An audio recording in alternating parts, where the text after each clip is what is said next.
Welcome to the channel and thank you for choosing to watch this video. My name is Jonathan and I work in the offshore global business industry. In this video we shall be covering the most important document that governs the rules of a company, especially regarding the rights of shares, being the Constitution.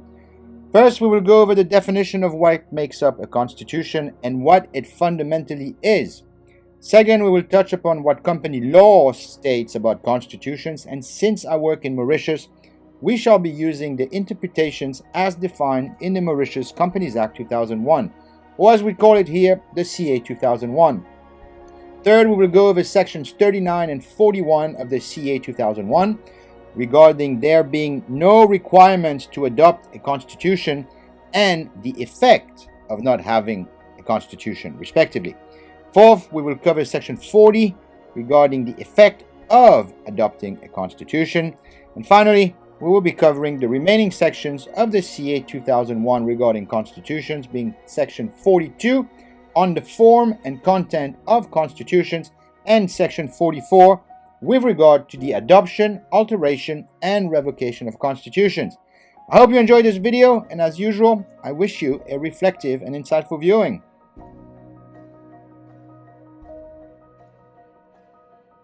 The company constitution serves as a cornerstone document providing crucial guidance on operating a company effectively. It encompasses a set of regulations that outline the company's objectives, delineate internal stakeholder relationships, and establish fundamental codes of conduct. While it may not be a single document, the Constitution represents a compilation of statutory and legislative rules essential for governing a company's operations. The composition and structure of a company constitution vary depending on the nature of the business and the regulatory framework of the country in which it operates. Expanding on this, a well-crafted company constitution serves several pivotal purposes. Firstly, it articulates the overarching mission and objectives of the business, providing clarity on its purpose and direction. This clarity is essential for aligning the efforts of internal stakeholders and guiding strategic decision-making processes. Additionally, the Constitution defines the roles, responsibilities, and rights of various stakeholders within the organization, including shareholders, directors, and officers. By establishing clear guidelines for interaction and decision-making, it promotes transparency, accountability, and effective governance. Furthermore, the Constitution sets forth rules and procedures governing key corporate actions, such as, for example, the appointment and removal of directors, issuance and transfer of shares, and decision-making processes within the company. These rules serve to safeguard the interests of shareholders, protect the integrity of the business, and ensure compliance with legal and regulatory requirements. Additionally, the Constitution may include provisions for dispute resolution mechanisms, outlining procedures for resolving conflicts and disagreements among stakeholders. In summary, the company constitution serves as a comprehensive guidebook for managing and governing your business affairs. It embodies the principles, values, and rules that underpin the organization's operations and interactions. By adhering to the principles outlined in the Constitution, businesses can foster a culture of integrity, transparency, and accountability, laying the groundwork for sustainable growth and success.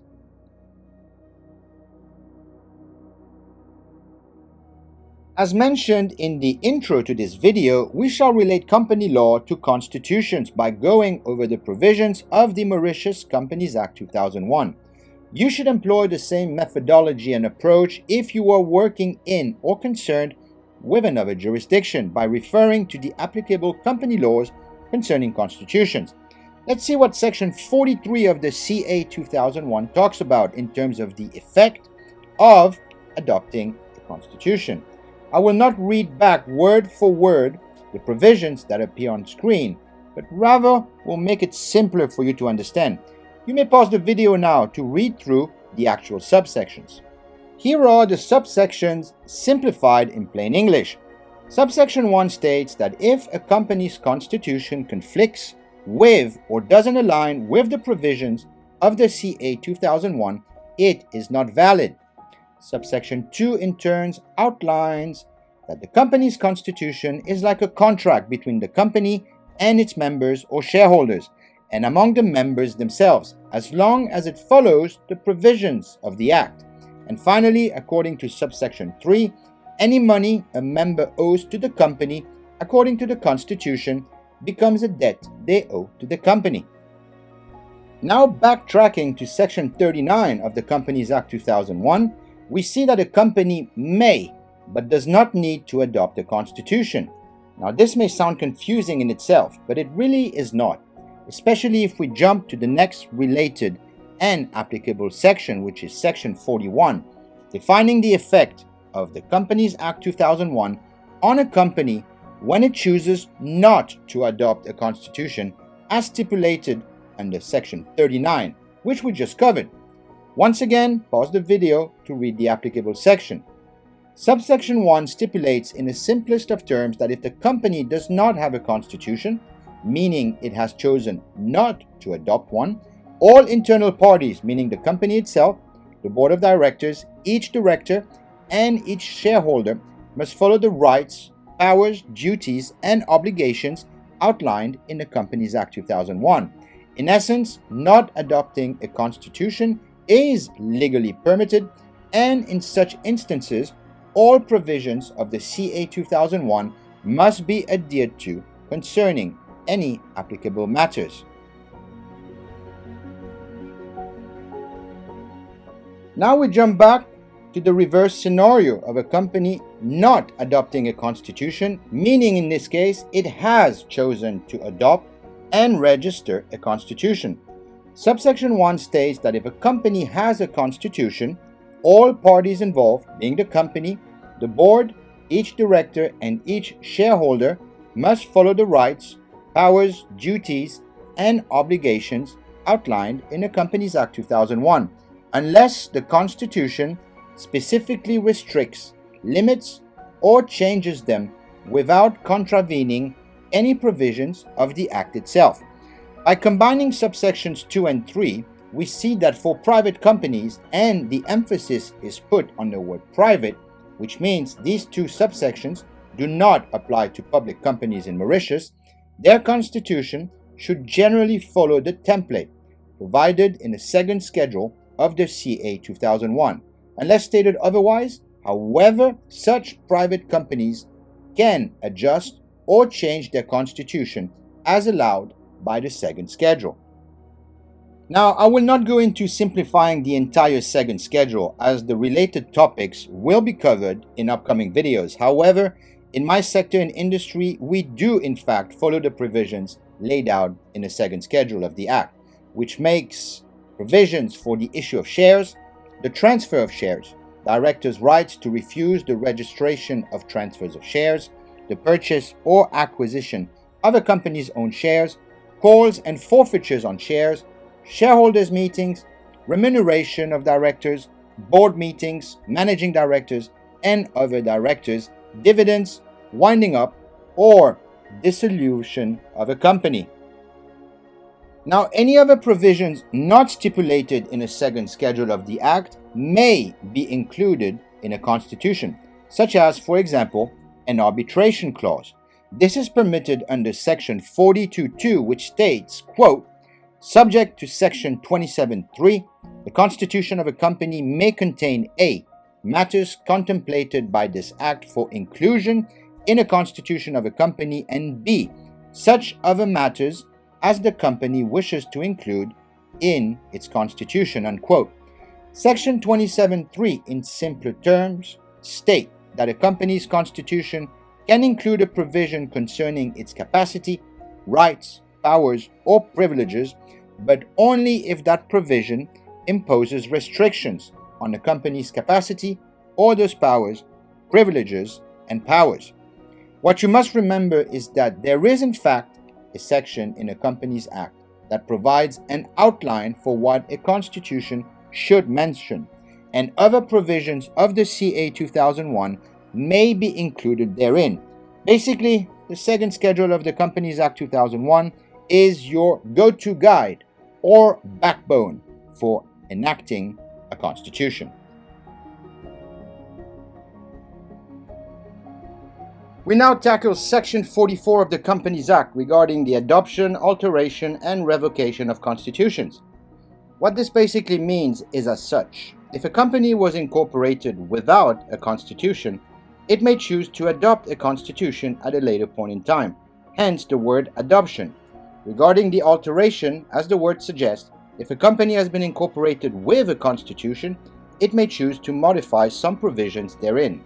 Lastly, once again, if a company was incorporated and chose to adopt a constitution, it may revoke and cancel it. And as we saw earlier under sections 39 and 41, it would now have to fully abide by all provisions of the Companies Act 2001. Depending on the types of changes, shareholders' resolutions are required for such actions, and this of course depends on the initial provisions of the Constitution, had it been adopted. If no constitutions had been adopted, a special resolution of the shareholders would be required, which means acquiring the consent of no less than 75% of the shareholders who are entitled to vote.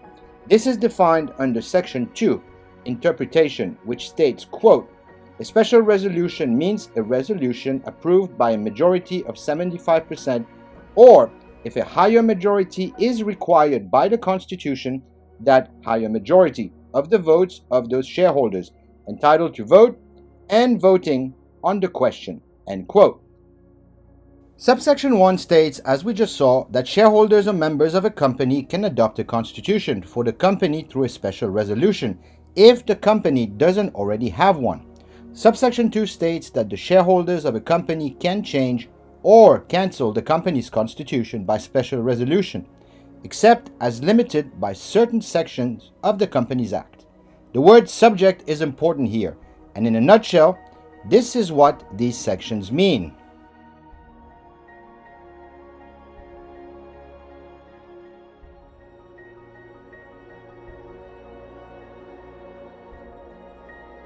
Simplifying Section 67 concerning the reduction of shareholder liability treated as a distribution, under specific circumstances states if a company alters its constitution, acquires its own shares, or redeems shares in a way that reduces a shareholder's liability, this reduction is treated as a distribution to shareholders.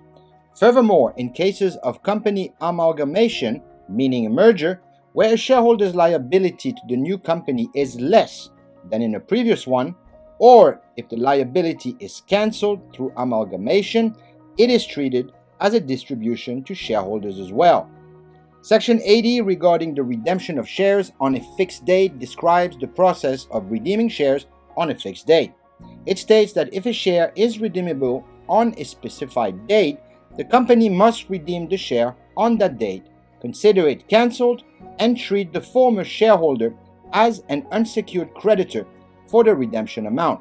Additionally, it clarifies that this redemption is not considered a distribution for certain legal purposes, but it is deemed a distribution for other legal purposes. Section 114 of the Companies Act outlines rules regarding changes to share rights and variation of rights. In a nutshell, this section is broken down into 5 parts. Number 1, if a company wants to change the rights of a class of shares, it needs the approval by a special resolution of shareholders, or by the written consent of the holders of 75% of that class of shares. Number 2, shareholders who didn't agree to the change can ask the Mauritian courts for an order or require the company to buy their shares. Number 3, regarding terms, class means shares with the same rights, and variation includes changes or cancellations. Number 4, any shareholder resolution that reduces voting powers or dividends of a class of shares is considered a variation of rights. And finally, number 5, the company must file details of the consent or resolution with the Registrar of Companies in Mauritius within a month.